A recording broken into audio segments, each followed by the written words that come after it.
ఈరోజు మీకు ఒక కొత్త పుస్తకాన్ని మీ ముందుకు తీసుకువచ్చాను. ప్రముఖ రచయిత శాఖమూరి రవి, తెలుగు అధ్యాపకుడు రచించిన ప్రజలు నేర్పిన పాట కవితా సంకలనం. ఈ కవితా సంకలనానికి ఒక ప్రత్యేకత కూడా ఉంది. ఈ కవితా సంకలనంలో రెండూ ఉన్నాయి. ఇదేంటంటే కవిత్వం ఒకవైపు, పాటలు మరొక వైపు. కవిత్వము, పాటలు రెండూ ఉండటం పుస్తకంలోని ప్రత్యేకతగా మనం అర్థం చేసుకోవచ్చు. హృదయ వేదన మేఘమై కనుగుడ్లను ఆవరించిన వేళ కన్నీరు కడలి కెరటమై లేచి వస్తుంది. శాఖమూరి రవి అద్భుతమైన భావుకత ఉన్న విప్లవ రచయిత, వరంగల్ జిల్లా విప్లవ రచయితల సంఘం సభ్యుడు, తెలుగు అధ్యాపకుడుగా పనిచేస్తూనే తన కార్యరంగమైన ప్రజా సాహిత్య సృజనలో తన వంతు పాత్ర పోషిస్తున్నటువంటి శాఖమూరి రవి రచించిన ప్రజలు నేర్పిన పాట చాలా అద్భుతమైనటువంటి కవిత్వము, పాట రెండిటిని ఒకే పుస్తకంగా తీసుకొచ్చినటువంటి ఈ పుస్తకాన్ని మీరందరూ కూడా చదవాల్సినటువంటిది. వాణి గారు ముందు మాట రాశారు. వాణి గారు ఏమంటారంటే, ప్రకృతిలోని గతి తర్కాన్ని జీవితానికి, సమాజానికి అన్వయించినటువంటి రచన అంటారు. చాలా అలవోకగా, సరళంగా, సూటిగా, నిరలంకారంగా మన చుట్టూ ఉన్న సాంస్కృతిక భావజాల కాలుష్యంలో ఏది నిజమో తెలియకుండా పోయేటువంటి సందర్భంలో వారు ఒక స్పష్టమైనటువంటి వర్గ దృక్పథంతో రచించినటువంటి కవిత్వం. ఇవాళ కవిత్వం అంటే ప్రజలకు, సామాన్యులకు అందకుండా పోయేటువంటి స్థితిలో ఉన్నది. పండిత వర్గాలకు మాత్రమే పరిమితమైంది. కవిత్వం అంటే అర్థం కాకున్నా అర్థమైనట్టు నటించడం కవుల పని అయిపోయింది.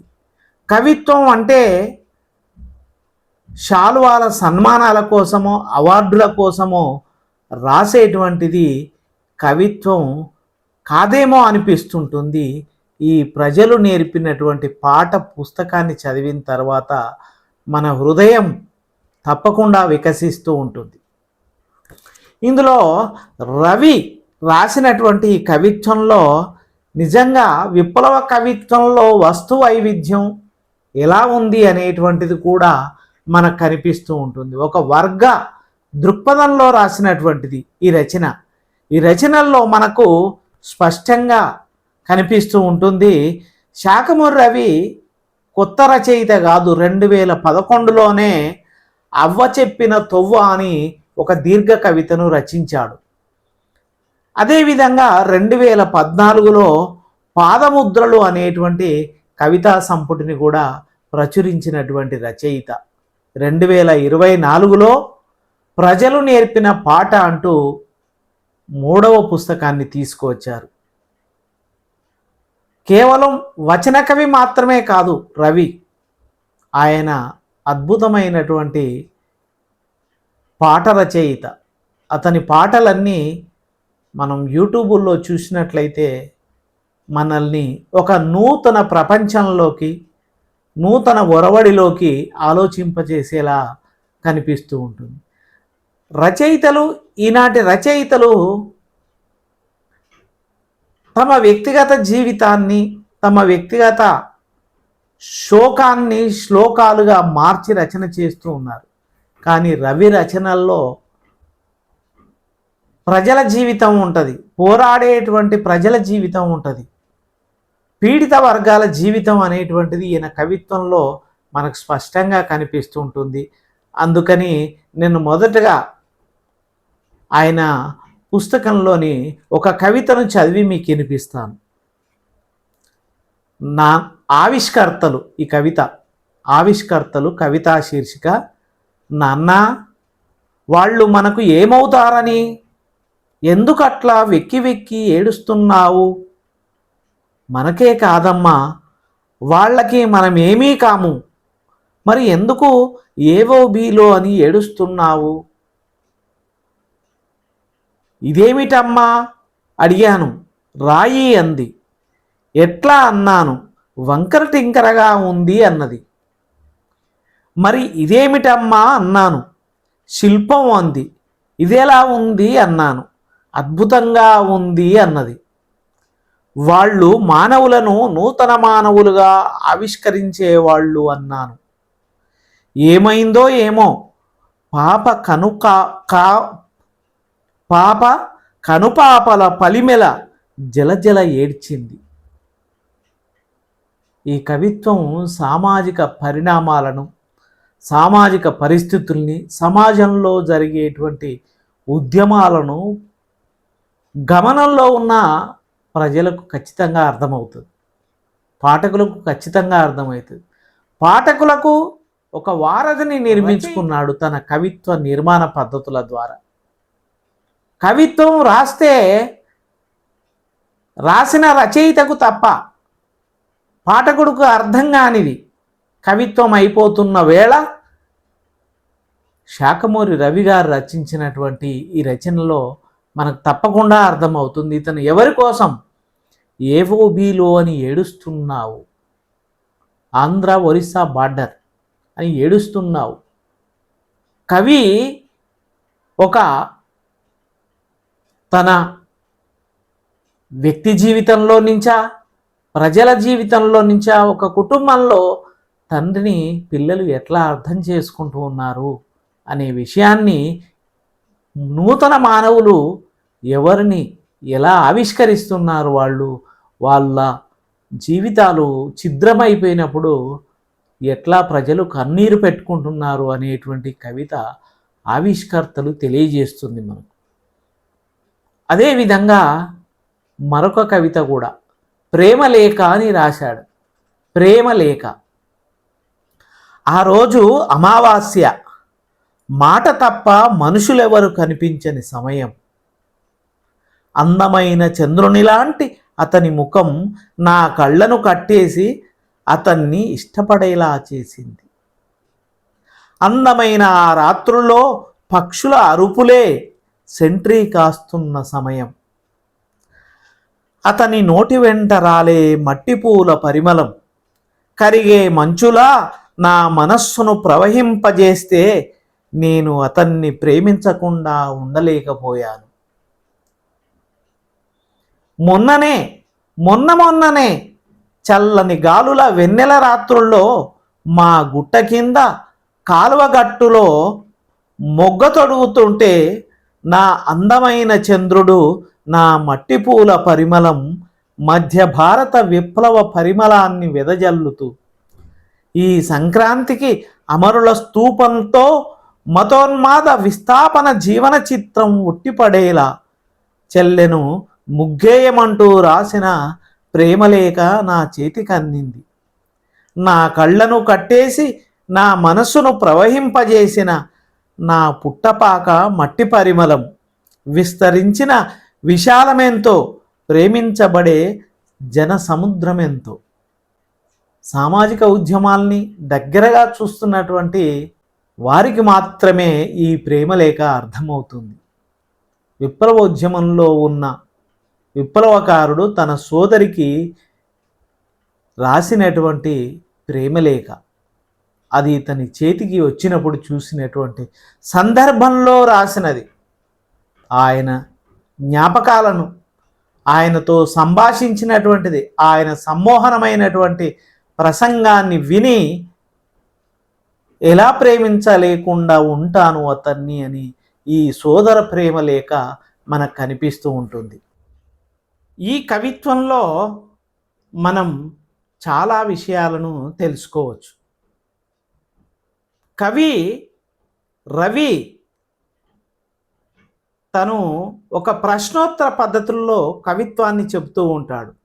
ఒక సంభాషణ పద్ధతులలో కవిత్వాన్ని చెప్తూ ఉంటారు. తనను ఎవరో అడిగినట్టు వాటికి సమాధానాలు చెప్తూ, ఆ సమాధానాలను కూడా చాలా హేతుబద్ధంగా చెప్పడం ఈ కవిత్వంలో ఉన్నటువంటి ప్రత్యేకతగా మనం అర్థం చేసుకోవచ్చు. ఓటు మీద చాలామంది రాశారు. కాళోజీ నారాయణరావు కూడా ఓటేసినప్పుడు అనేటువంటి కవితను కూడా రాశాడు. మరి మన రవి ఏమి రాశాడు చూద్దాం. ఓటు. సారు, నేను ఒకసారి అస్తం గుర్తుకు ఓటేశాను, వాడు కారెక్కిపోయిండు. సారు, నేనొకసారి కారు గుర్తుకే ఓటేశాను, వాడు పువ్వు పట్టుకున్నాడు. సారు, నేనొకసారి పువ్వు గుర్తుకే ఓటేశాను, వాడు ఏనుగెక్కి వెళ్ళాడు. ఇప్పుడు చెప్పు సారు, ఓటెయ్యి అని ఒర్రితే సరిపోదు. నా ఓటు నాది కాకుండా పోయినందుకు నేనెందుకు ఓటేయాలో చెప్పు, వాడికి ఏం శిక్ష వేస్తావో చెప్పు.